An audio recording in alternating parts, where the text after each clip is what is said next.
Salam serbu, selamat malam, salam sejahtera dan bahagia kiranya memenuhi kehidupan kita masing-masing. Dan saya juga tidak lupa menyapa anak Tuhan, umat Tuhan yang sedang mengikuti pemberitaan firman Tuhan lewat live streaming video internet YouTube Facebook. Dimanapun Anda berada, Tuhan kiranya memberkati kita. Mari kita mohonkan, kita berdoa, kita memohon supaya kiranya Tuhan membukakan firman-Nya bagi kita malam ini. Puji Tuhan. Mari kita segera memperhatikan firman penggembalaan untuk ibadah kaum muda remaja, yaitu tentang studi Yusuf dari Kejadian 41 ayat 50 sampai dengan ayat 52. Demikian firman Tuhan. Sebelum datang tahun kelaparan itu, lahirlah bagi Yusuf dua orang anak laki-laki yang dilahirkan oleh Asnat anak Potifera imam di On. Yusuf memberi nama Manasye kepada anak sulungnya itu, sebab katanya, Allah telah membuat aku lupa sama sekali kepada kesukaranku dan kepada rumah bapakku. Dan kepada anaknya yang kedua diberinya nama Efraim, sebab katanya, Allah membuat aku mendapat anak dalam negeri kesengsaraanku. Puji Tuhan. Sebelum datang 7 tahun kelaparan itu, lahirlah bagi Yusuf dua orang anak laki-laki, yang sulung bernama Manasye, sedangkan anak yang kedua bernama Efraim. Haleluya. Selanjutnya kita akan memperhatikan arti rohani kedua nama anak laki-laki Yusuf tersebut, dimulai dari yang sulung, yakni Manasye.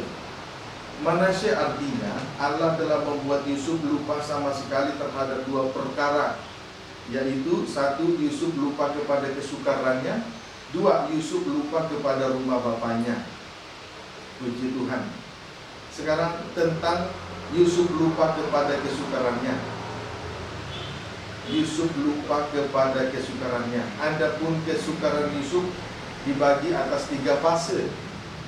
Fase yang pertama, ketika Yusuf tinggal bersama-sama dengan saudara-saudaranya, ditulis dengan lengkap dalam Kejadian 37. Fase yang kedua, pada saat Yusuf tinggal di rumah Potifar. Kisah itu ditulis dengan lengkap dengan jelas di dalam Kejadian 39. Marilah kita memperhatikan Kejadian 39 ayat 1 sampai dengan ayat 2. Demikian firman Tuhan, judulnya Yusuf di rumah Potifar. Ayat 1, adapun Yusuf telah dibawa ke Mesir, dan Potifar seorang Mesir, pegawai istana Firaun, kepala pengawal raja, membeli dia dari tangan orang Ismail yang telah membawa dia ke situ. Tetapi Tuhan menyertai Yusuf sehingga ia menjadi seorang yang selalu berhasil dalam pekerjaannya. Maka tinggallah ia di rumah tuannya, orang Mesir itu. Puji Tuhan. Saudara, kalimat yang harus kita perhatikan, maka tinggallah ia di rumah tuannya orang Mesir itu. Kalimat ini menunjukkan bahwa Yusuf menjadi hamba dari Potifar. Amin, saudaraku. Yusuf menjadi hamba dari Potifar sebab Potifar itu telah membeli Yusuf dari tangan orang Ismail. Puji Tuhan. Jadi pendeknya, Yusuf menjadi hamba dari Potifar. Puji Tuhan. Saudaraku, Yesus adalah Tuhan dari semua hamba-hamba Tuhan. Amin. Wahyu 5 ayat 9 sampai dengan ayat 10. Demikian firman Tuhan. Ayat 9, dan mereka menyanyikan suatu nyanyian baru, katanya, engkau layak menerima gulungan kitab itu dan membuka meterai-meterainya, karena engkau telah disembelih dan dengan darahmu engkau telah membeli mereka bagi Allah dari tiap-tiap suku dan bahasa dan kaum dan bangsa. Dan engkau telah membuat mereka menjadi suatu kerajaan dan menjadi imam-imam bagi Allah kita, dan mereka akan memerintah sebagai raja di bumi. Puji Tuhan.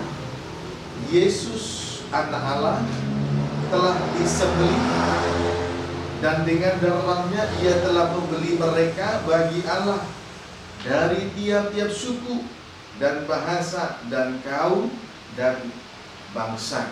Amin.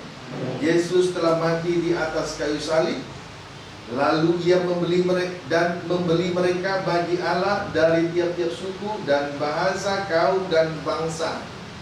Puji Tuhan. Selanjutnya membuat mereka menjadi suatu kerajaan dan menjadi imam-imam bagi Allah kita. Amin. Puji Tuhan.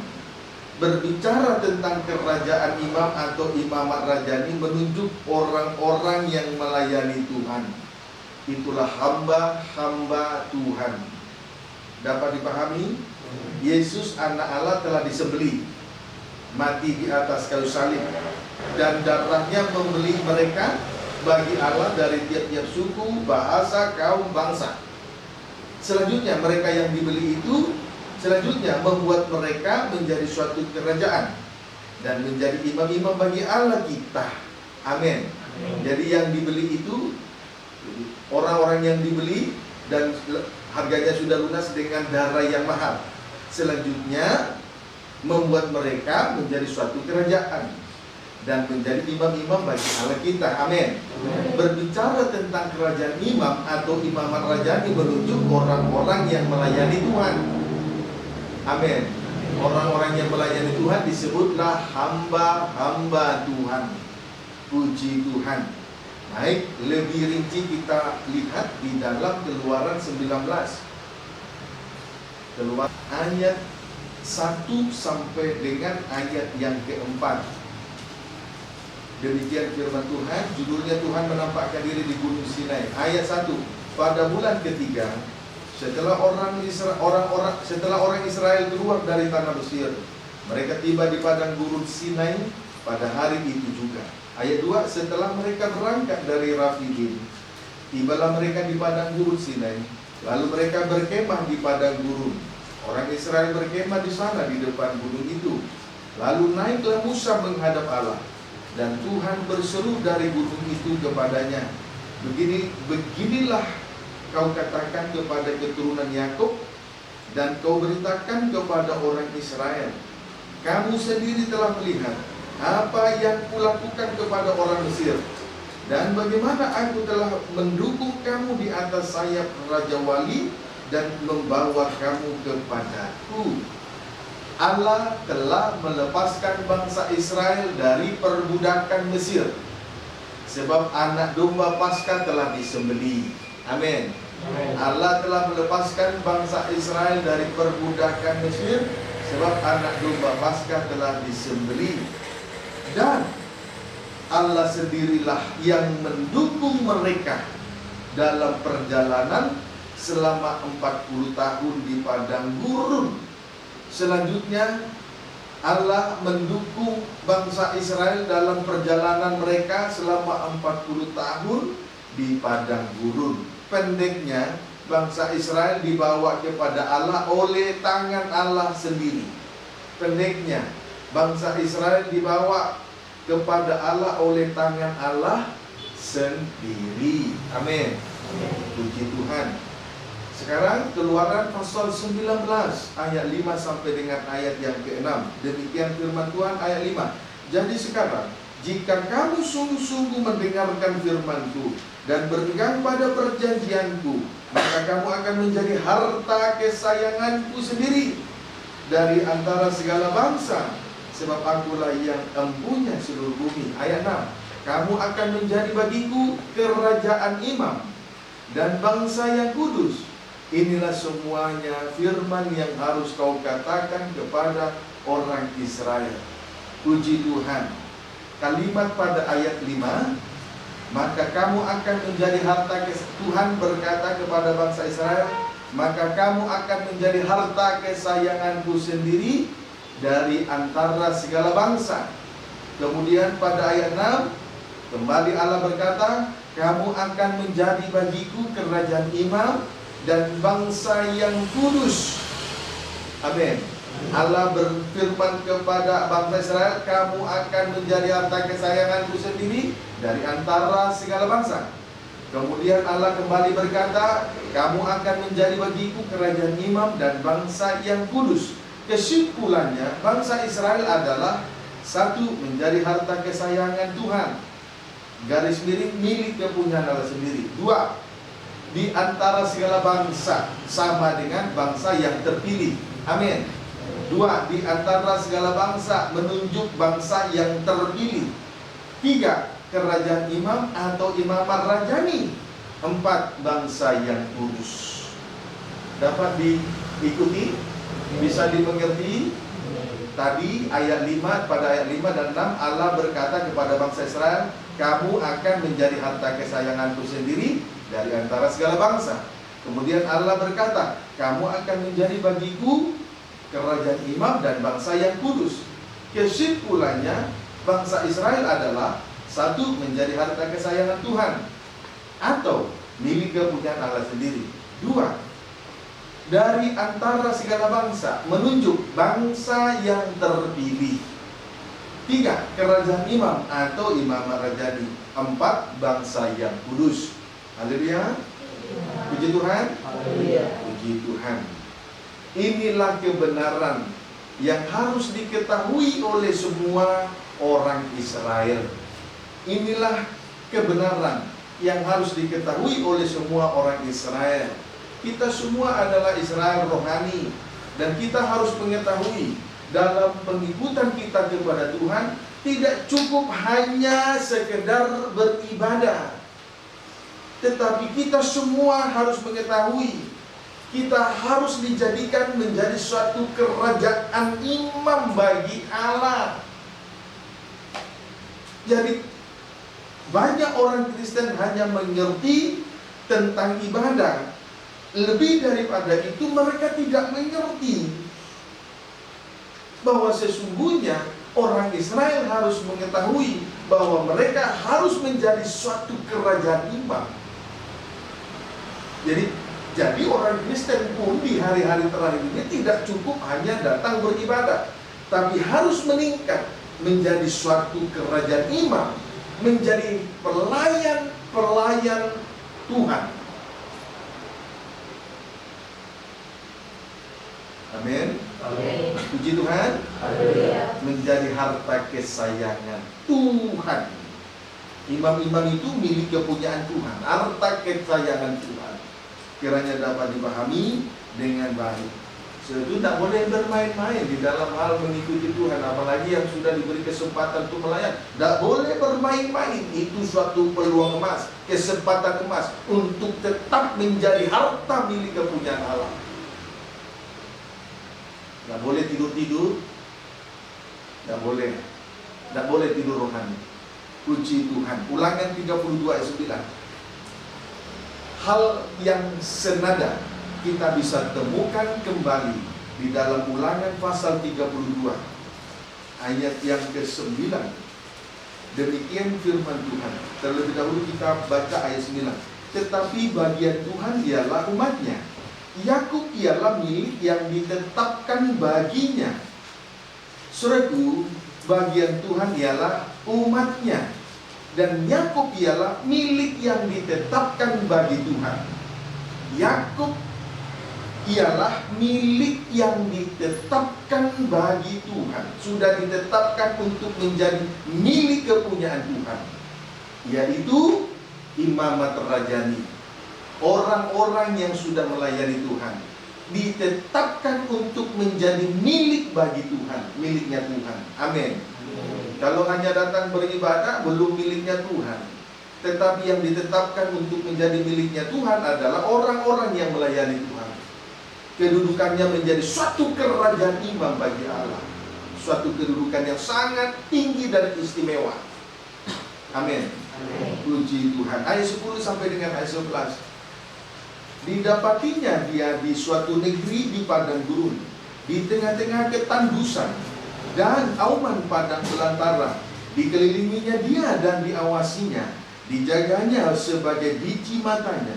Ayat 11. Laksana Raja Wali menggoyang bangkitkan isi sarangnya, melayang-layang di atas anak-anaknya, mengembangkan sayapnya, menampung seekor dan mendukungnya di atas kepaknya. Lalu pada ayat 10 sampai dengan ayat 11 kita dapat melihat dengan seksama bahwa Tuhan sendirilah yang membawa bangsa Israel dari suatu negeri di padang gurun itulah Mesir. Amin. Jadi ini hal yang senada tadi dari Keluaran dengan Keluaran 19 tadi ya. Jadi di sini kita bisa melihat dengan seksama Tuhan sendiri membawa bangsa Israel dari suatu negeri di padang gurun, itulah Mesir. Puji Tuhan. Saudara, suasana padang gurun digambarkan dengan dua hal. Suasana padang gurun digambarkan dengan dua hal, yaitu satu di tengah-tengah ketandusan. Satu di tengah-tengah ketandusan. Tandus berarti gersang atau kering-kering, bagaikan ranting yang tidak melekat pada pokoknya, menjadi kering, tidak menghasilkan buah. Inilah gambaran dari suatu kehidupan tanpa persekutuan yang indah dengan Tuhan. Ranting yang tidak melekat pada pokoknya menjadi kering. Inilah suatu gambaran dari kehidupan yang tidak ada persekutuan yang indah dengan Tuhan. Menjadi kering-kering rohani, tidak menghasilkan buah yang harusnya dicicipi, yang dapat dicicipi, dinikmati oleh Tuhan. Amin. Puji Tuhan. B atau dua, suasana padang gurun tadi digambarkan dua hal. Yang kedua, auman padang belantara. Auman padang belantara. Itu menunjuk hawa nafsu daging yang disebut juga dengan binatang buas. Itulah hawa nafsu dan keinginan-keinginan daging yang jahat, disebut juga dengan binatang buas. Auman padang belantara itu adalah binatang buas. Itulah hawa nafsu dan keinginan-keinginan daging yang jahat.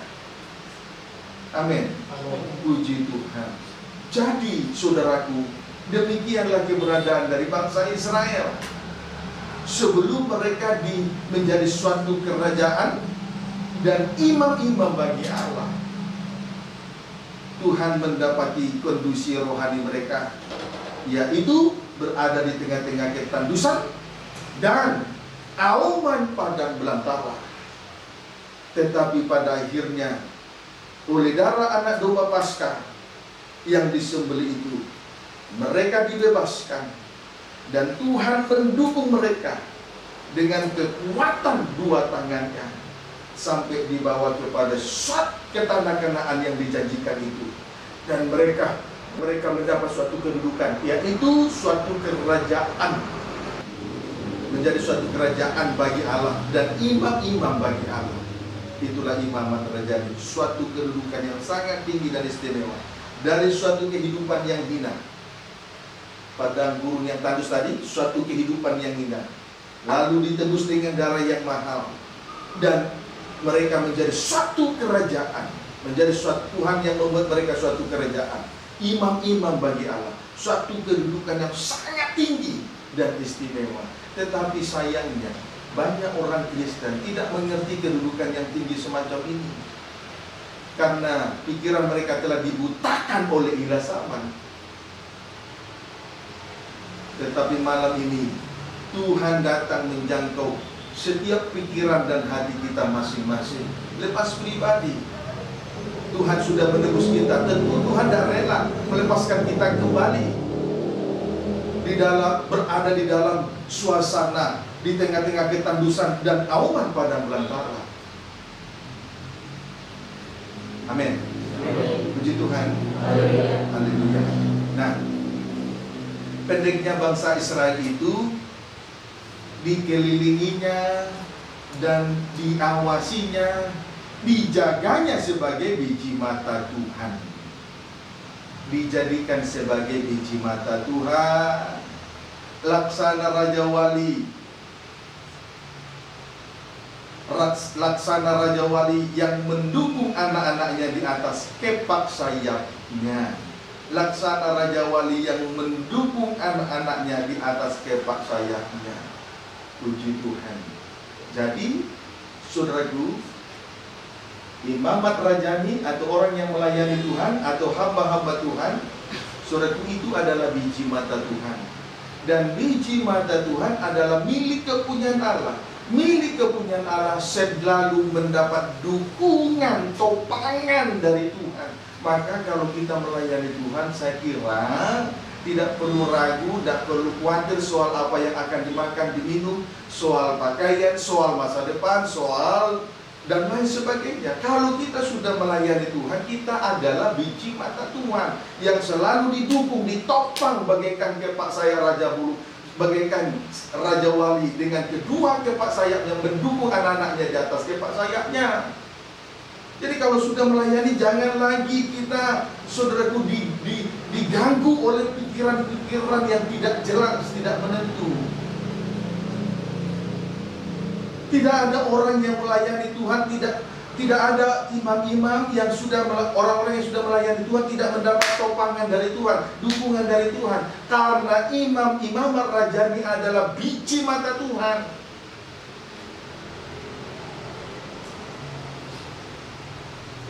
Amin. Maka saya sedikit pun tidak akan mundur dari pelayanan ini. Murni tekun dalam 3 macam, plus melayani kaum muda remaja. Hamba Tuhan itu biji mata Tuhan, milik kepunyaan, diawasi, dijagai, dan selalu mendapat topangan dari Tuhan, tidak kekurangan. Dan maka pemuda remaja yang sudah melayani Tuhan, tidak usah ragu lagi, jangan mundur ke belakang lagi. Nanti kembali ke nol. Kalau sudah maju terus langkah, maju melangkah untuk langkah berikutnya. Haleluya. Puji Tuhan. Nah, begitu ya. Ayat 12.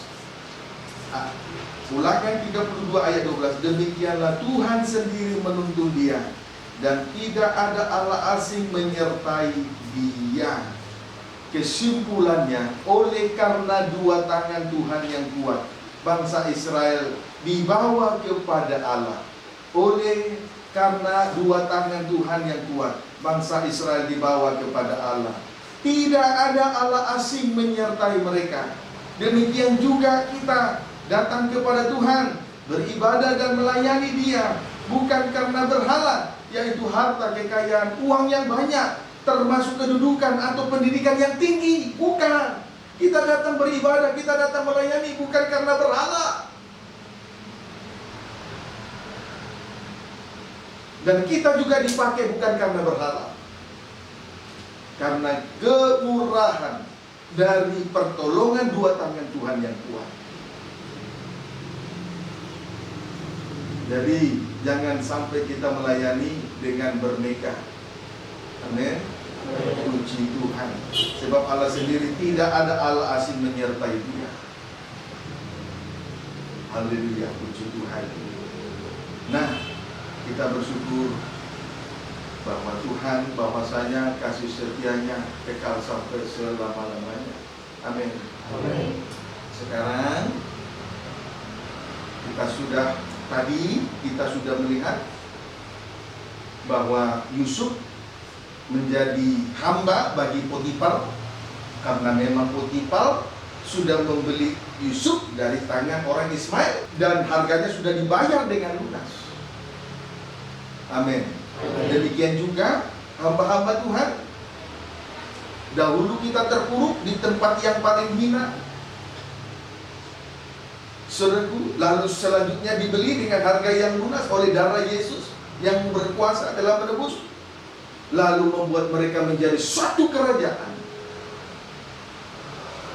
Itu suatu kedudukan yang sangat tinggi dan istimewa. Hargai. Jangan sia-siakan. Kesempatan hanya datang 1 kali. Jangan bermain-main lagi mengikuti Tuhan, apalagi yang sudah melayani Tuhan. Yusuf pribadi yang luar biasa. Dia pribadi yang sungguh-sungguh menyerahkan diri kepada Tuhan. Amin. Syarat yang harus diperhatikan sebagai imamat rajani ada 2. Syarat yang harus diperhatikan sebagai imamat rajani ada 2. Yang pertama, Keluaran 19 ayat 6 sampai 8. Yang pertama, Keluaran 19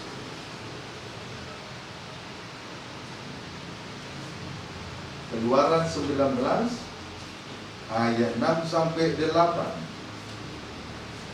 Demikian firman Tuhan. Kamu akan menjadi bagiku kerajaan imam dan bangsa yang kudus. Inilah semuanya firman yang harus kau katakan kepada orang Israel. Lalu datanglah Musa dan memanggil para tua-tua bangsa itu dan membawa ke depan mereka segala firman yang diperintahkan Tuhan kepadanya. Ayat 8, seluruh bangsa itu menjawab bersama-sama, segala yang difirmankan Tuhan akan kami lakukan. Lalu Musa pun menyampaikan jawab bangsa itu kepada Tuhan. Haleluya. Musa memanggil tua-tua bangsa itu dan memberitahukan firman Tuhan yang harus dilakukan bangsa itu. Pendeknya, Musa memberitahukan firman Allah yang harus dilakukan oleh bangsa Israel. Puji Tuhan, sebab mereka Tuhan sudah tetapkan bangsa Israel menjadi milik kepunyaannya. Maka syaratnya bangsa Israel harus melakukan firman Tuhan yang diberitahukan oleh Musa kepada mereka. Amin. Amin. Lalu bangsa itu menjawab, segala yang difirmankan Tuhan akan kami lakukan. Lalu bangsa itu menjawab, bangsa Israel menjawab, segala yang diperintahkan Tuhan, difirmankan Tuhan akan kami lakukan. Haleluya. Musa pun menyampaikan hal itu kepada Tuhan. Amin, saudaraku. Tuhan sudah membuat atau mengikrarkan perjanjian, dan bangsa Israel harus menepati janjinya itu. Karena itu adalah salah satu syarat mutlak di dalam hal melayani pekerjaan Tuhan.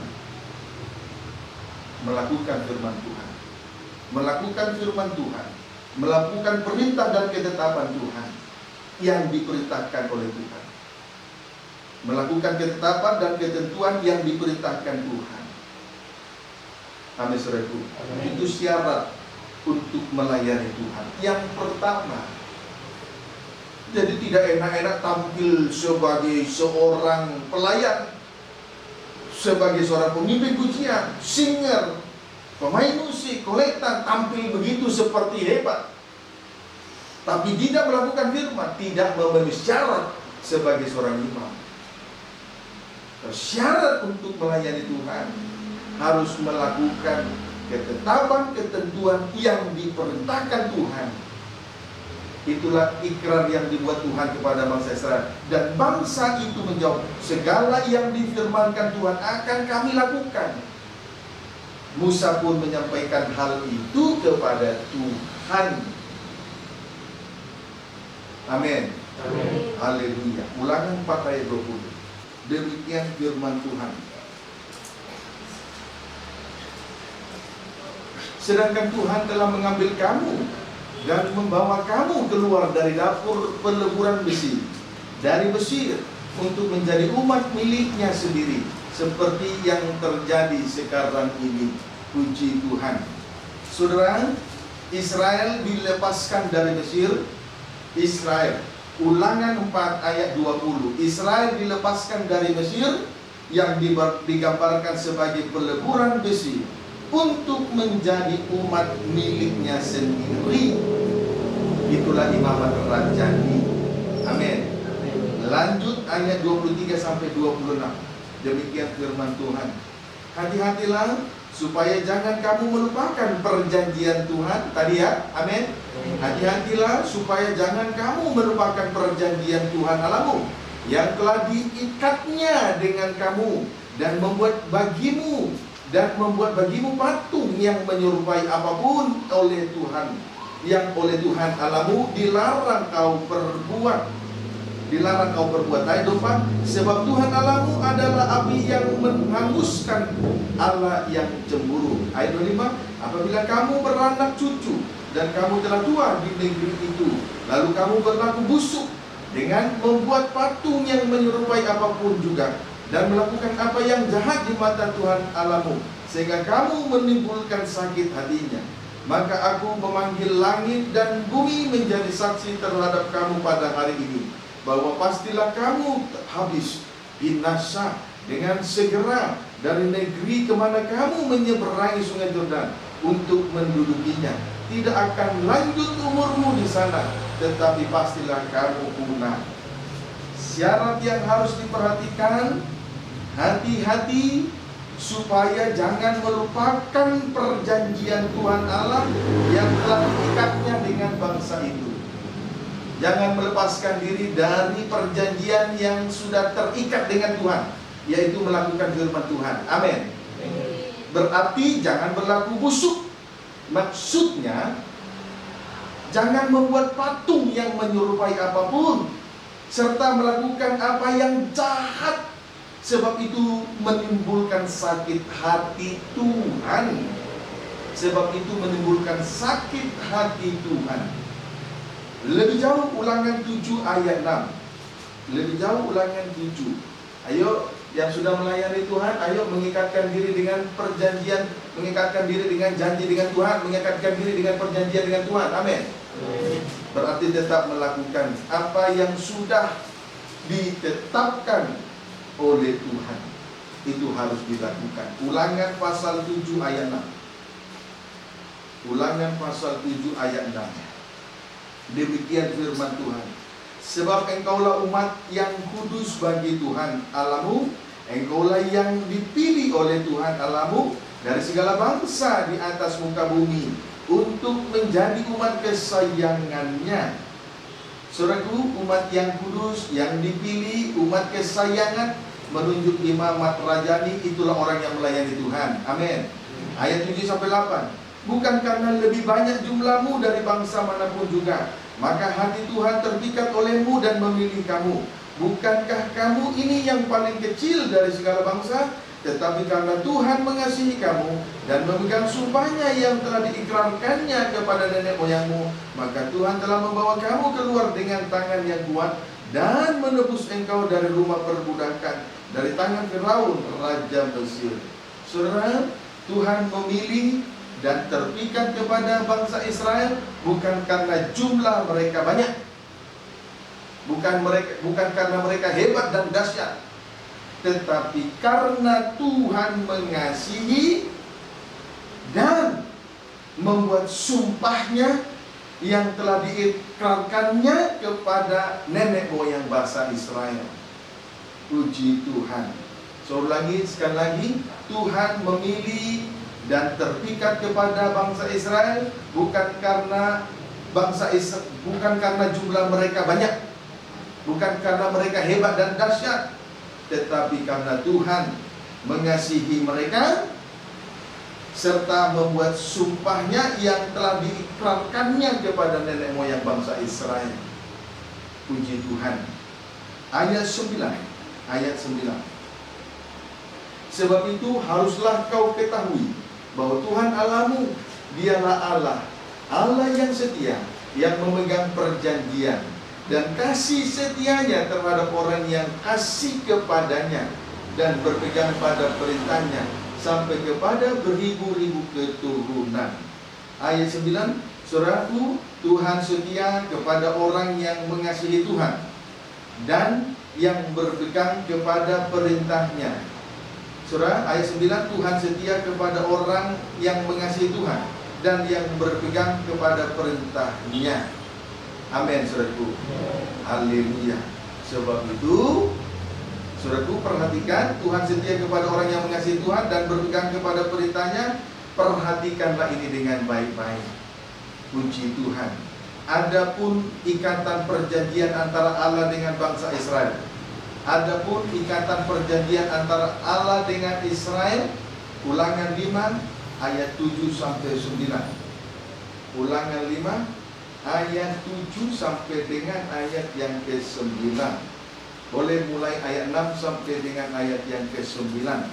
Demikian firman Tuhan, Akulah Tuhan Allahmu yang membawa engkau keluar dari tanah Mesir, dari tempat perbudakan. Ayat 9, jangan ada padamu Allah lain di hadapanku. Ayat 8, jangan membuat bagimu patung yang menyerupai apapun yang ada di langit di atas, atau yang ada di bumi di bawah, atau yang ada di dalam air di bawah bumi. Ayat 9, jangan sujud menyembah kepadanya atau beribadah kepadanya, sebab aku Tuhan Allahmu adalah Allah yang cemburu yang membalaskan kesalahan bapa kepada anaknya dan kepada keturunan yang ketiga dan keempat dari orang-orang yang membenci aku. Puji Tuhan. Saudaraku, adapun ikatan perjanjian antara Allah dengan bangsa Israel, satu, jangan ada padamu Allah lain di hadapanku. Satu, jangan ada padamu Allah lain di hadapanku. Puji Tuhan. Ini bertolak belakang dengan Allah Roh Kudus. Ini bertolak belakang dengan Allah Roh Kudus.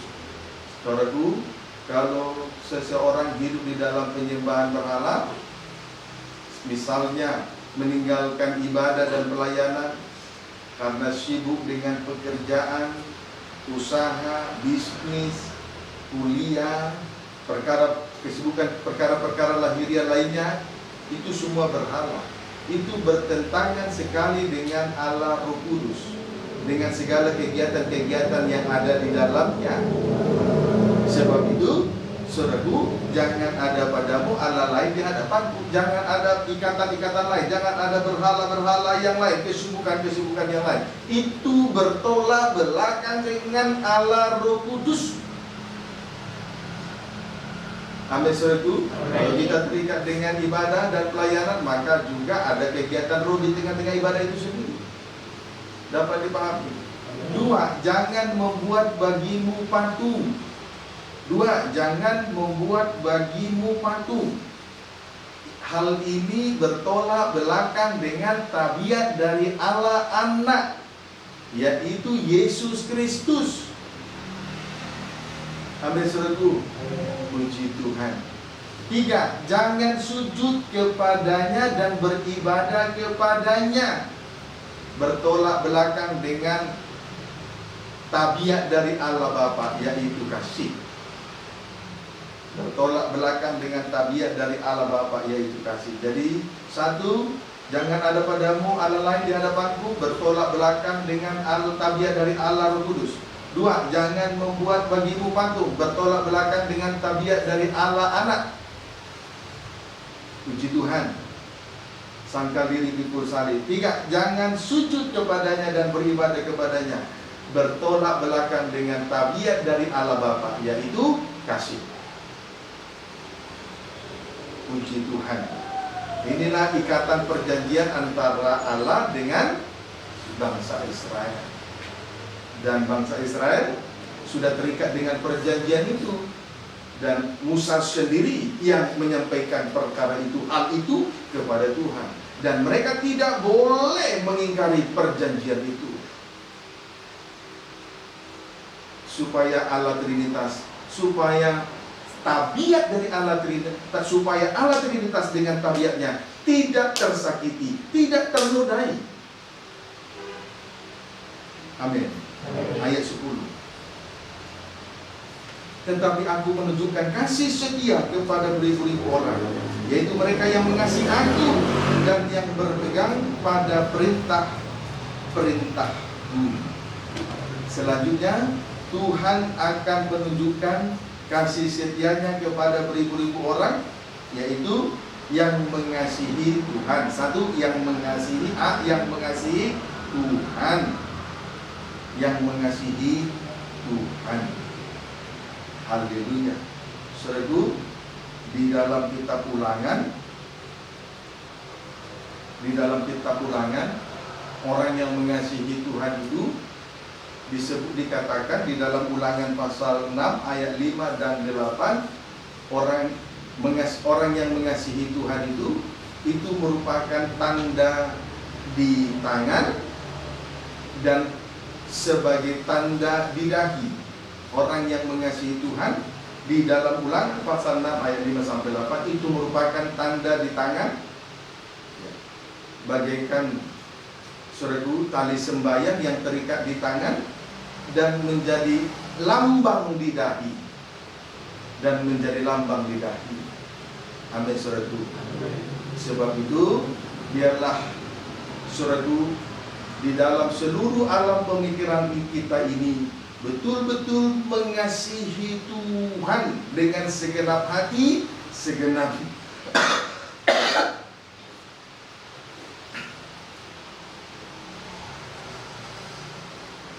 dengan segenap hati, segenap jiwa, dan kekuatan kita masing-masing. Amin, saudaraku.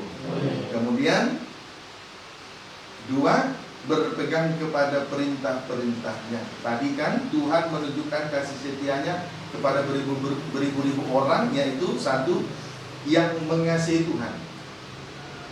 Orang yang mengasihi Tuhan itu serbu bagaikan tali sembayang yang terikat di tangan dan menjadi lambang di dahi.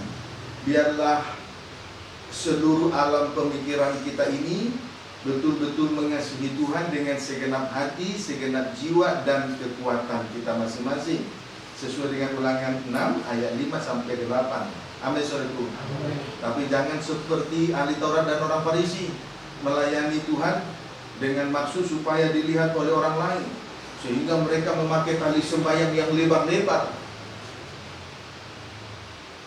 Maksudnya supaya orang tahu bahwa dia mengasihi Tuhan.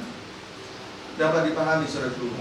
Jadi mengasihi Tuhan itu bagaikan tali sembahyang yang terikat di tangan dan menjadi lambang di dahi. Sebab itu biarlah seluruh alam pemikiran kita ini diisi untuk terus mengasihi Tuhan dengan segenap hati, segenap jiwa, akal budi, dan kekuatan. Amin. 2, berpegang kepada perintahnya. Kepada orang yang berpegang kepada perintah-perintahnya. Puji Tuhan. Saudaraku, itu bagaikan jumbai-jumbai pada puncak yang dibubuh dengan benang ungu kebiru-biruan, sehingga setiap kali orang melihatnya, orang mengetahui, setiap orang melihatnya, maka dia harus tetap berpegang kepada perintah-perintah Tuhan. Amin, saudaraku. Haleluya. Itu berpegang kepada perintah-perintahnya, itu bagaikan jumbai-jumbai pada puncak yang dibubuh dengan benang ungu kebiru-biruan. Jadi tujuannya supaya setiap kali orang melihat, saudaraku, jumbai-jumbai pada puncak yang dibubuh dengan benang ungu kebiru-biruan itu, mereka tetap harus ingat untuk melakukan perintah Tuhan. Dapat dipahami? Amin, saudaraku. Puji Tuhan. Haleluya. Itulah syarat yang pertama, melakukan firman dan mengasihi Tuhan. Melakukan firman, mengasihi Tuhan, bagaikan tali sembahyang terikat di kanan dan menjadi lambang di dahi. Kemudian melakukan firman, bagaikan jumbai-jumbai pada puncak, lalu dibubuhkan benang ungu kebiru-biruan, sehingga setiap kali orang melihat itu, mereka tetap melakukan firman Tuhan. Mereka tidak boleh melupakan firman Tuhan. Amin. Itulah syarat yang pertama, itu harus diperhatikan dengan sungguh-sungguh. Kemudian syarat yang harus diperhatikan sebagai imam marajani yang kedua. Syarat yang harus diperhatikan sebagai imam marajani yang kedua, Ulangan 4 ayat 1-2. Ulangan 4 ayat 1 sampai dengan ayat yang kedua. Demikian firman Tuhan, perikop Musa menasihati bangsa itu memelihara hukum Allah. Ayat 1. Maka sekarang hai orang Israel, dengarlah ketetapan dan peraturan yang kuajarkan kepadamu untuk dilakukan, supaya kamu hidup dan memasuki serta menduduki negeri yang diberikan kepadamu oleh Tuhan Allah nenek moyangmu. Ayat 2. Janganlah kamu menambahi apa yang kuperintahkan kepadamu, dan janganlah kamu menguranginya. Dengan demikian kamu berpegang kepada perintah Tuhan Allahmu yang kusampaikan kepadamu. Syarat yang kedua, segala perintah Tuhan harus dipelihara, jangan ditambahi, jangan dikurangi. Segala perintah Tuhan harus dipelihara, jangan ditambahi, dan jangan dikurangi. Amin. Kita lihat, ditambahi artinya menyampaikan 1-2 ayat firman, lalu ditambahi atau disertai dengan cerita isapan jempol, kemudian dongeng nenek tua, tahayul, serta filsafat kosong manusia. Amin. Itulah ditambahi. Jadi menyampaikan banyak sekarang ini, banyak hamba Tuhan menyampaikan satu atau mungkin dua ayat firman Tuhan, tetapi dibumbu-bumbui dengan cerita-cerita yang ada di tengah dunia ini, menceritakan seluruh alam semesta, disertai dengan guyon-guyon dan lain sebagainya. Itu ditambahi namanya. Amin. Kemudian dikurangi artinya. Pengajaran salib dikurangi atau diganti dengan dua hal. Satu, tanda-tanda heran ataupun mujizat-mujizat. Diganti dengan satu, tanda-tanda heran ataupun mujizat-mujizat. Haleluya. Tetapi salib tidak ditegakkan di tengah ibadah dan pelayanan itu. Tapi perlu untuk diketahui dengan betul, dengan baik. Biar sejuta kali terjadi mujizat di depan mata, kalau salib tidak ditegakkan di tengah ibadah dan pelayanan, mujizat itu tidak ada artinya. Amin. Kemudian pengajaran salib diganti dengan dua hal. Yang kedua, teologi kemakmuran. Yang kedua, teologi kemakmuran atau teori kemakmuran. Artinya orang Kristen tidak boleh miskin, harus kaya. Nah, kalau teologi kemakmuran semacam ini, kalau teologi kemakmuran diterapkan di tengah ibadah dan pelayanan, banyak orang dunia menyukai hal-hal yang demikian. Maka tidak heran kalau pelayanan yang semacam itu diterapkan dalam sebuah gereja, maka gereja itu penuh. Sebaliknya, kalau dalam satu gereja salib ditegakkan, banyak orang tidak suka. Padahal ini adalah syarat mutlak dan syarat yang kedua untuk diperhatikan oleh orang-orang yang melayani Tuhan. Tidak boleh menambahi dan mengurangi firman. Itu syarat yang harus diperhatikan untuk menjadi seorang pelayan Tuhan. Amin, saudara. Puji Tuhan. Haleluya. Kiranya dapat dipahami dengan baik. Jadi dari hal inilah kita baru mengetahui, semakin menyadari ternyata banyak orang melayani Tuhan tetapi tidak memenuhi syarat-syarat yang ditentukan oleh Tuhan. Amin, saudaraku. Banyak orang melayani Tuhan tetapi tidak memenuhi syarat yang ditentukan oleh Tuhan. Karena kalau ditambahi dikurangi, tidak memenuhi syarat untuk melayani Tuhan. Kiranya dapat dipahami dengan baik. Amin. Wahyu 22 ayat 18 sampai 19. Jangan kita mengecilkan syarat yang kedua ini, supaya kita tidak mengalami kerugian besar di kemudian hari kelak.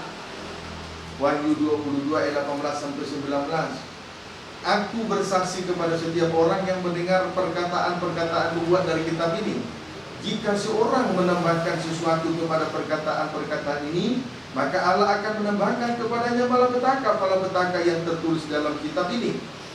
Ayat 19. Dan jikalau seorang mengurangkan sesuatu dari perkataan-perkataan dari kitab nubuat ini, maka Allah akan mengambil bagiannya dari pohon kehidupan dan dari kota kudus, seperti yang tertulis di dalam kitab ini. Puji Tuhan. Akibat menambahkan dan mengurangkan firman Tuhan akan mendapat balasannya.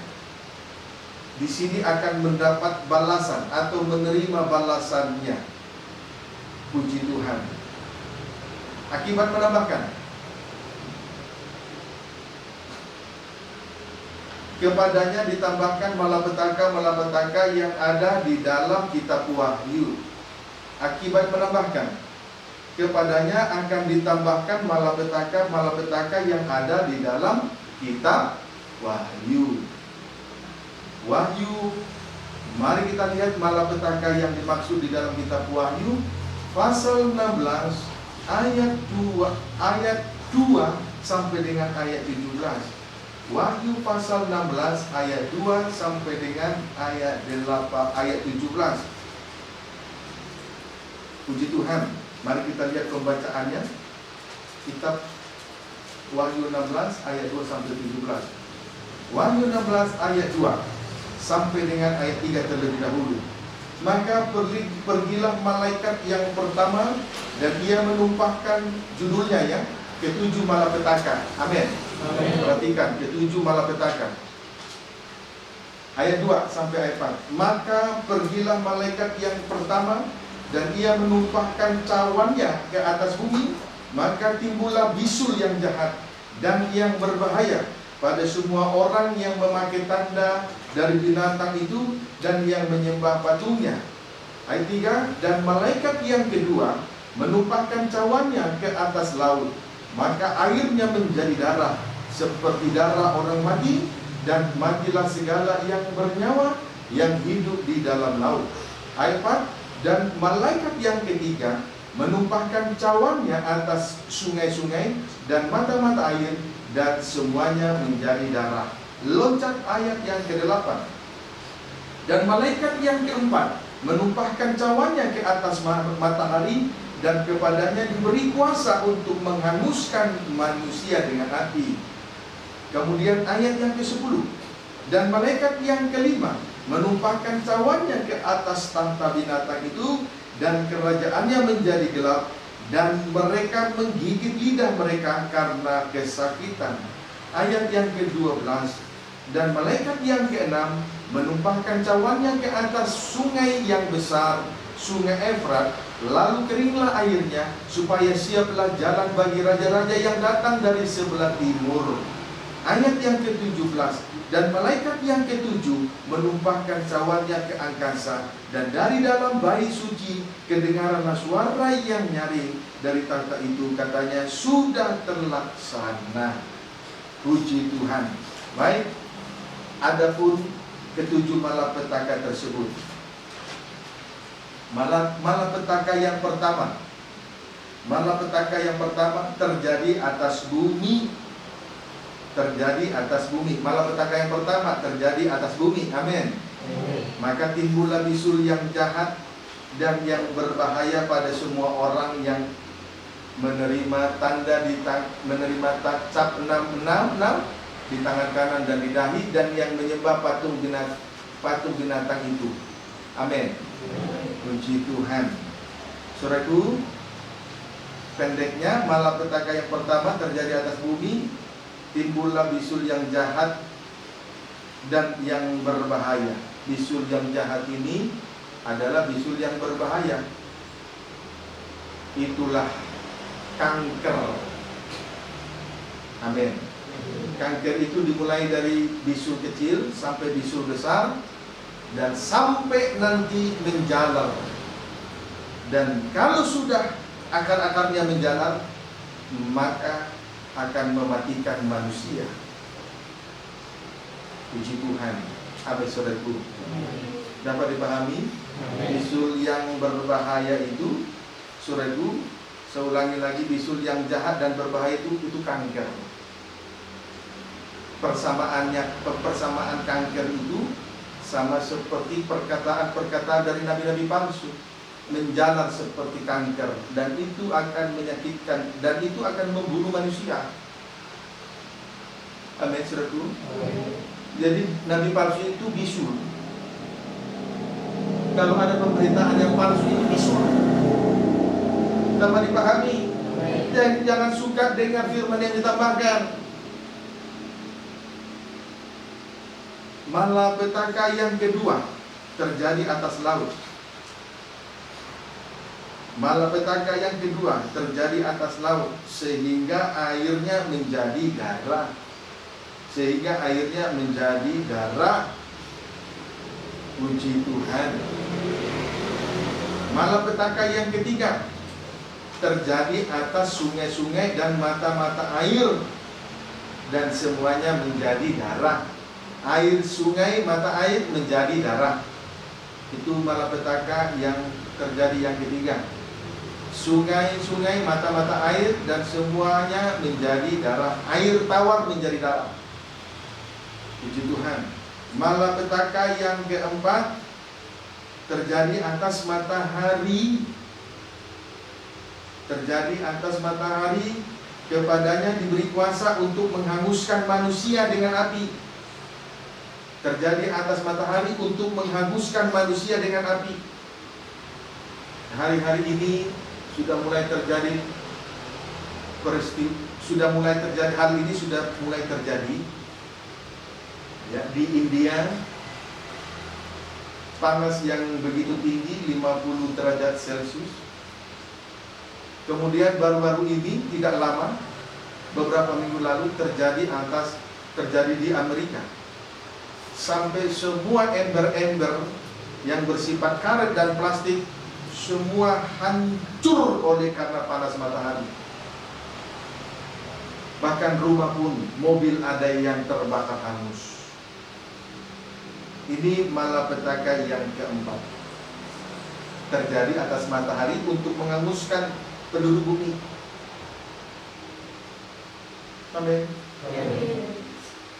Maka saya ingatkan malam ini, saudara sudah tepat, kedudukan saudara pemuda remaja sudah tepat apabila digembalakan oleh pengajaran mempelai dalam terangnya tabernakel. Jangan cari-cari kenikmatan dunia untuk memuaskan hawa nafsu daging. Amin. Puji Tuhan.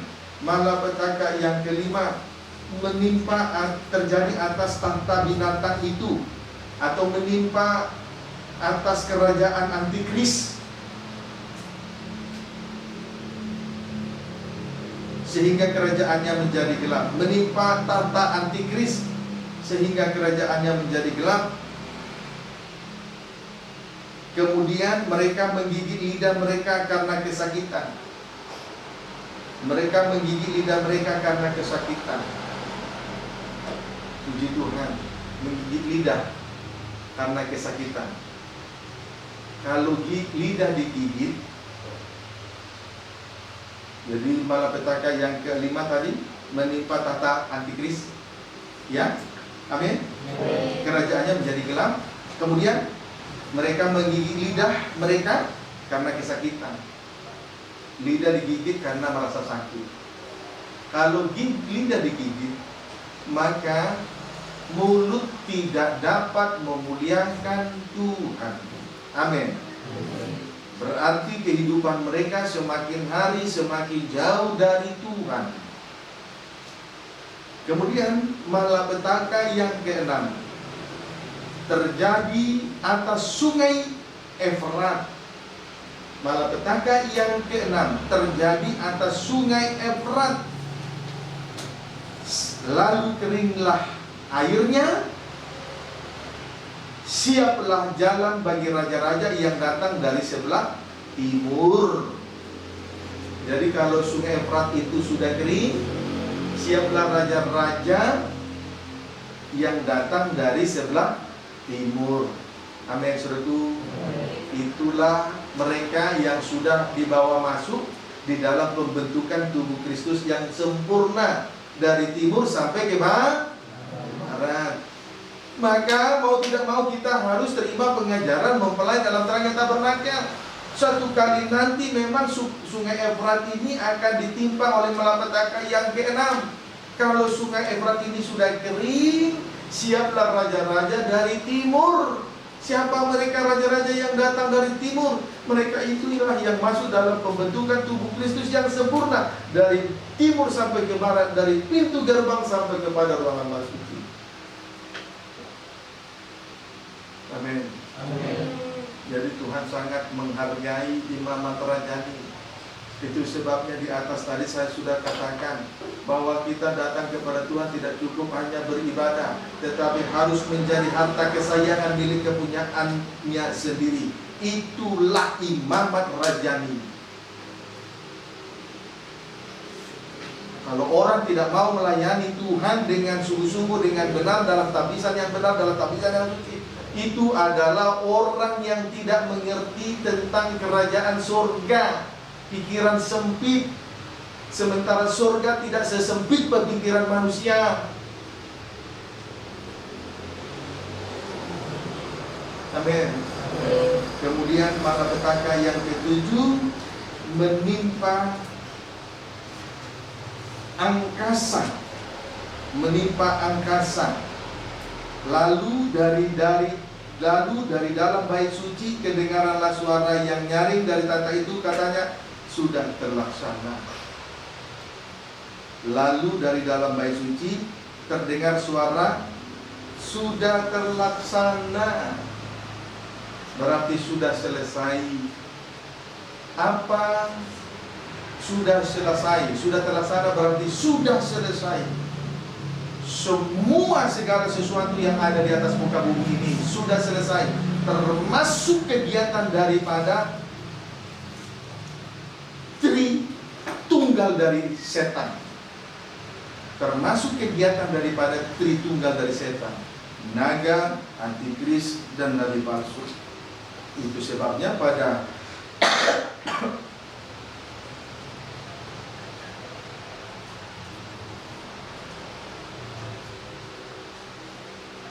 itu sebabnya pada ayat 19, terbelahlah kota besar itu menjadi 3 bagian. Satu bagian kota daripada naga, satu kota dari antikris, satu kota dari nabi-nabi palsu. Kalau sudah terpecah, tidak ada lagi kekuatan. Sudah selesai, sudah terlaksana. Amin. Puji Tuhan. Itulah malapetaka yang dimaksud. Dan itu berlaku bagi mereka yang menambahkan firman Tuhan. Kiranya dapat dipahami dengan baik. Amin, saudara. Puji Tuhan. Haleluya. Nah, sekarang akibat mengurangkan firman Tuhan,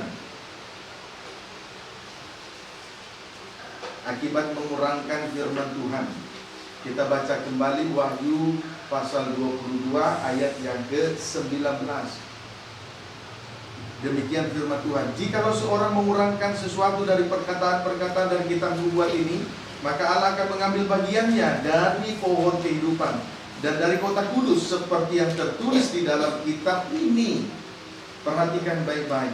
Allah, akibat mengurangkan firman Tuhan, Allah mengambil bagiannya dari pohon kehidupan dan dari kota kudus.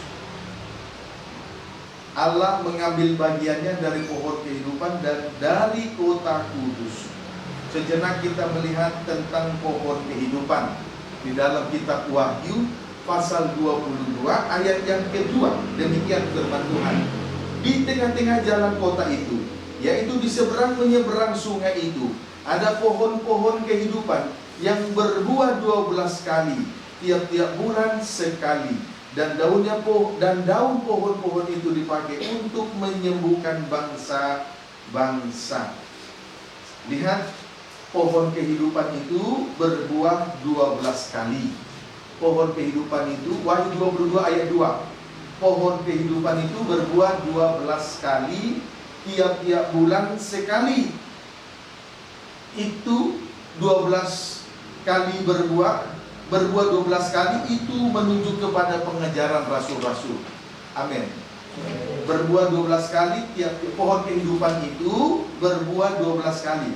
Tiap-tiap bulan sekali. Berbuah 12 kali menunjuk kepada pengajaran rasul.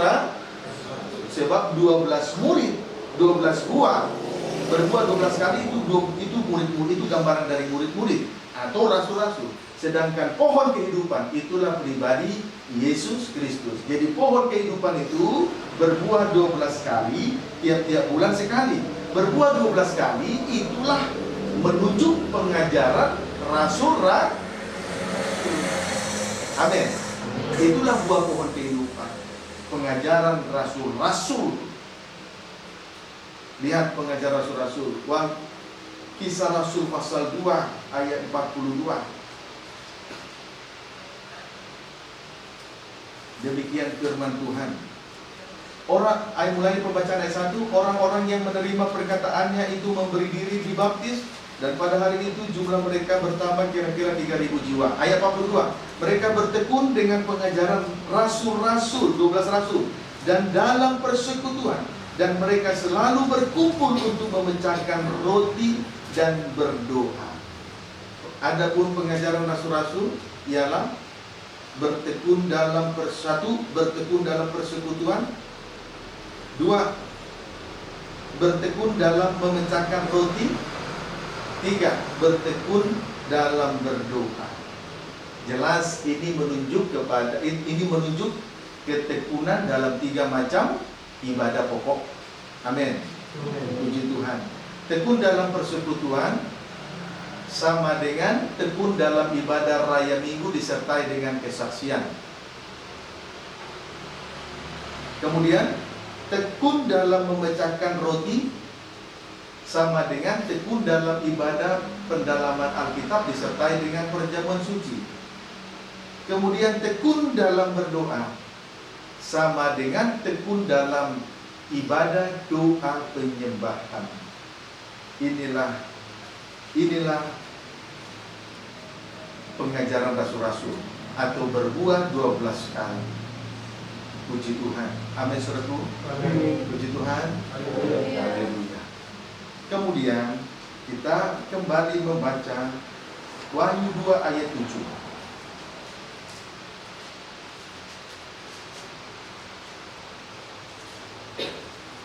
Wahyu 2 ayat 7, demikian firman Tuhan. Dan aku melihat seorang malaikat lain muncul dari tempat matahari terbit. Ia membawa meterai Allah yang hidup, dan ia berseru dengan suara nyaring kepada keempat malaikat yang di Wahyu 2 ayat 7 ya. Maksud saya, mohon maaf, Wahyu 2 ayat 7. Demikian firman Tuhan, siapa bertelinga, hendaklah ia mendengarkan apa yang dikatakan Roh kepada jemaat-jemaat. Barang siapa menang, ia akan kuberi makan dari pohon kehidupan yang ada di taman Firdaus Allah. Barang siapa menang, diberi makan dari pohon kehidupan yang ada di taman Firdaus. Berarti tekun dalam 3 macam ibadah pokok. Itulah buah dari pohon kehidupan. Tekun dalam 3 macam ibadah pokok. Amin, saudara. Puji Tuhan. Haleluya. Itulah jemaat di Philadelphia. Mereka mengasihi Tuhan dan mengasihi sesama. Haleluya. Wahyu 22 ayat 14. Wahyu 22 ayat 14, demikian firman Tuhan. Berbahagialah mereka yang membasuh jubahnya. Mereka akan memperoleh hak atas pohon-pohon kehidupan dan masuk melalui pintu gerbang ke dalam kota itu. Saudara, di sini dikatakan berbahagialah mereka yang membasuh jubahnya.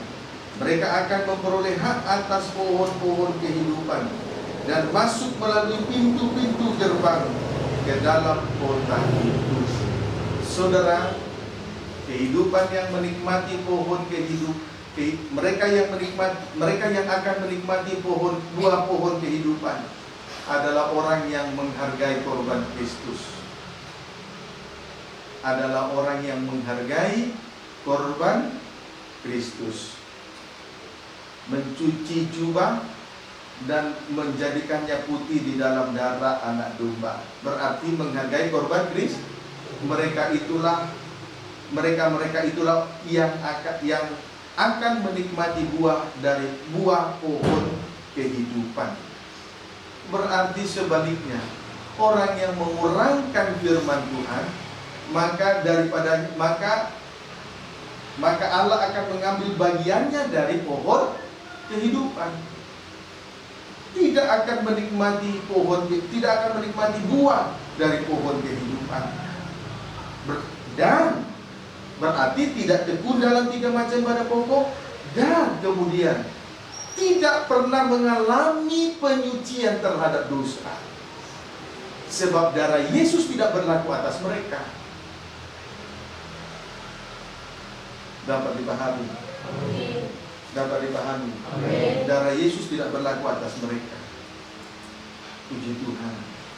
Jadi jangan kita, saudara, keliru dengan cara-cara pelayanan di hari-hari terakhir ini yang mudah sekali memikat hati orang, tetapi di dalamnya firman Tuhan dikurangkan.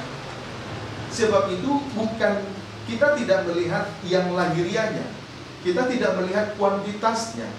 Tidak salah kalau Tuhan berkati kuantitas, tetapi prioritas utama adalah kualitasnya. Apakah di dalam rumah Tuhan, di dalam gereja, di dalam penggembalaan, dalam pelayanan itu betul-betul firman Tuhan tidak dikurangkan? Kalau dikurangkan, sekalipun kelihatan hebat, sekalipun kelihatan luar biasa, tetap saja tidak ada artinya. Mereka itu Tuhan akan mengambil bagiannya dari pohon kehidupan. Mereka tidak menikmati buah pohon kehidupan, tidak tekun dalam 3 macam pada pokok, dan darah Yesus tidak berlaku atas mereka. Apa artinya kita beribadah dan melayani, tapi tanpa ada jaminan dari darah Yesus? Inilah risiko kalau firman Tuhan dikurangkan. Hanya dapat dipahami dengan baik. Amin. Puji Tuhan. Maka kalau pemuda remaja telah mendapat pengertian semacam ini, itu adalah kemurahan. Kalau kita sudah mendapat pengertian semacam ini, tentu hati pikiran kita tidak mudah tergoda, tidak akan goyah oleh pengaruh-pengaruh yang tak suci, tidak mudah dipengaruhi oleh dunia dan pengaruhnya yang begitu dahsyat, tidak mudah dipengaruhi oleh harta kekayaan apapun perkara lahiriah di bumi ini. Sekalipun banyak pergumulan, sekalipun mengalami kesusahan, sekalipun menghadapi kesulitan dan lain sebagainya, kalau kita sudah mendapat pengertian semacam ini, tentu kita tidak tertarik lagi dengan hal-hal yang lahiriah. Tidak akan pernah meninggalkan Tuhan. Amin. Puji Tuhan. Kiranya dapat dipahami dengan sementara dalam ibadah pendalaman kita diajar untuk menjadi gereja Tuhan yang visioner, memiliki pandangan nubuatan, memandang jauh ke depan. Tuhan sedang mengajari kita untuk memperhatikan yang tidak kelihatan, suatu tempat kediaman yang abadi yang akan Tuhan sediakan bagi kita, asal kita betul-betul memperhatikan syarat-syarat di dalam hal melayani pekerjaan Tuhan dengan sungguh-sungguh. Amin. Puji Tuhan. Haleluya. Puji Tuhan. Nah, saudara, itulah syarat di dalam melayani Tuhan yang harus diperhatikan sebagai imam rajani, ya. Amin. Puji Tuhan. Sekarang tugas dari imam rajani, poin terakhir, tugas dari imam rajani, Titus 2 ayat 14.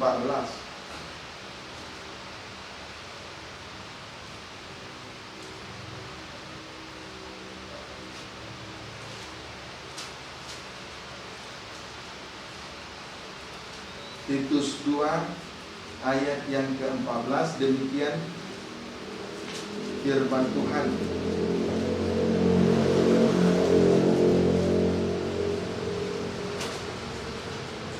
Dimulai dari pembacaan ayat 9, ya. Hamba-hamba hendaklah taat kepada tuannya dalam segala hal dan berkenan kepada mereka. Jangan membantah, jangan curang, tetapi hendaklah selalu tulus. Titus pasal 2 ayat 9 sampai dengan ayat 14. Hamba-hamba hendaklah taat kepada tuannya dalam segala hal dan berkenan kepada mereka. Jangan membantah, jangan curang, tetapi hendaklah selalu tulus dan setia, supaya dengan demikian mereka dalam segala hal memuliakan ajaran Allah Juru Selamat kita. Ayat 11, karena kasih karunia Allah yang menyelamatkan semua manusia sudah nyata.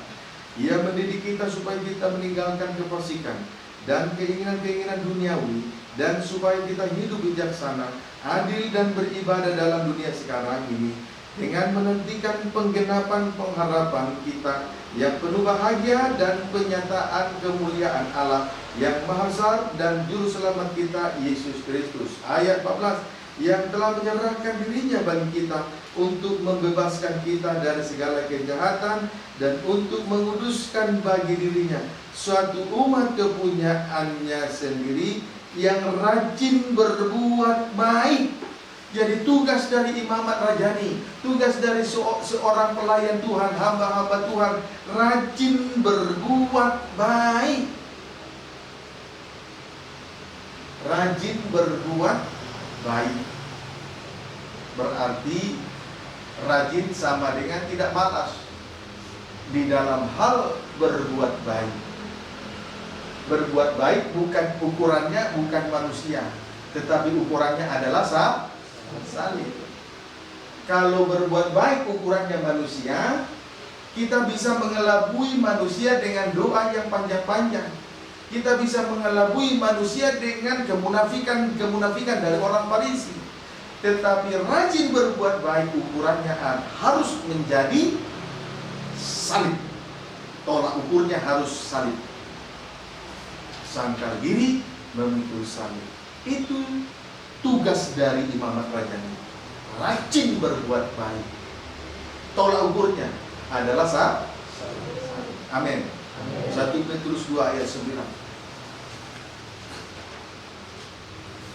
Demikian firman Tuhan.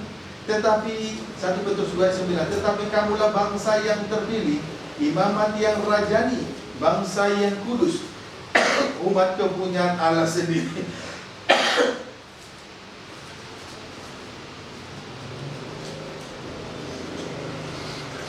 Ulangi ya, tetapi kamulah bangsa yang terpilih 1, imamat yang rajani 2, bangsa yang kudus 3, umat kepunyaan Allah sendiri 4, supaya kamu memberitakan perbuatan-perbuatan yang besar dari Dia yang telah memanggil kamu keluar dari kegelapan kepada terang yang ajaib.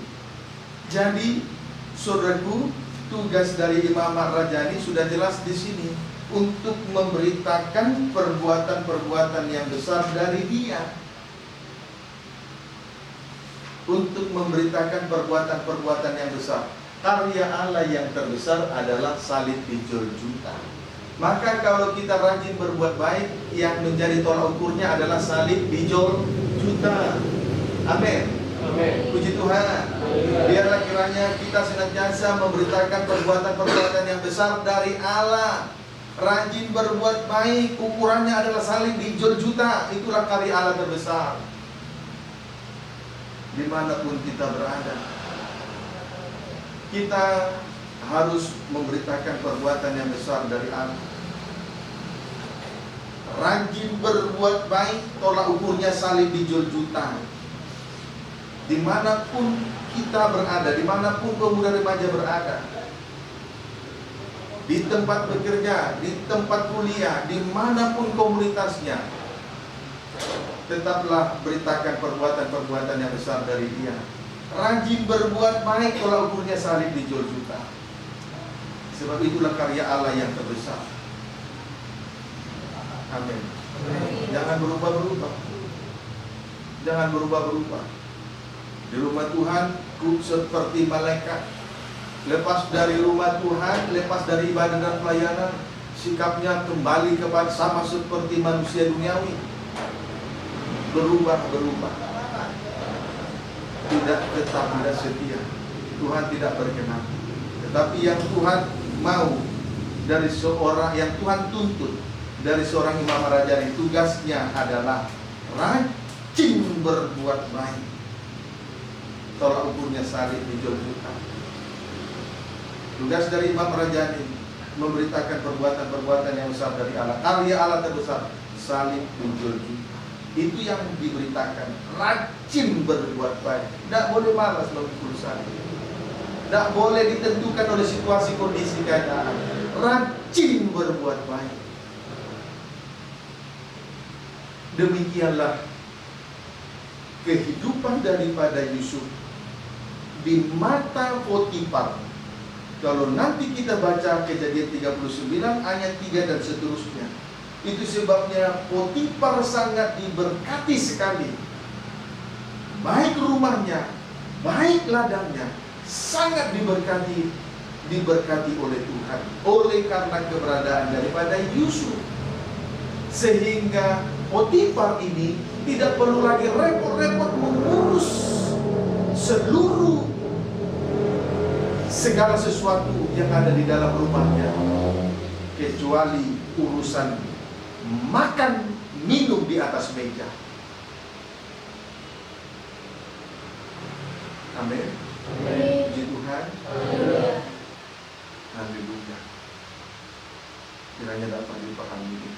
Inilah tugas dari imam agama. Dapat dipahami? Berbahagia. Puji Tuhan. Haleluya. Setelah mendapat pemahaman sebagai berkat yang luar biasa ini, masih ada pemikiran-pemikiran yang keinginan untuk melupakan Tuhan Yesus? Tentu tidak. Amin. Itu biarlah kiranya kita memperhatikan apa yang Tuhan mau. Belajar seperti Yusuf, menjadi hamba bagi Potifar, sebab dia sudah dibeli, harganya sudah lunas dibayar kepada orang Ismail, saudagar dari Midian, orang Arab. Demikian juga kita sudah dipanggil dari kegelapan kepada terang yang ajaib. Biarlah kiranya kita menjadi hamba, mengambil rupa sebagai hamba, melayani Tuhan dengan segenap hati, segenap jiwa, akal, budi. Kita sudah dipanggil dari kegelapan dan sekarang berada kepada terangnya yang ajaib. Amin. Ayat terakhir, Yesaya pasal 9 ayat 1.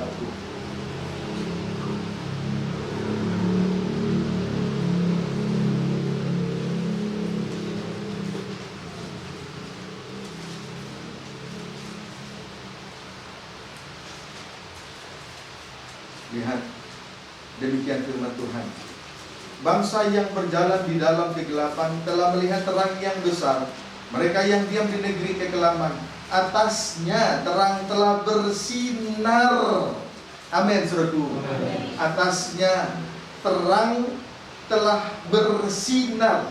Ayat 2. Engkau telah menimbulkan banyak sorak-sorai dan sukacita yang besar. Mereka telah bersukacita di hadapanmu, seperti sukacita di waktu panen, seperti orang bersorak-sorai di waktu membagi-bagi jarahan, sampai akhirnya menimbulkan sukacita besar dimanapun kita berada, sebab terjadi kelepasan atas dosa. Amin, saudaraku. Puji Tuhan. Haleluya. Tuhan berkati kita semua.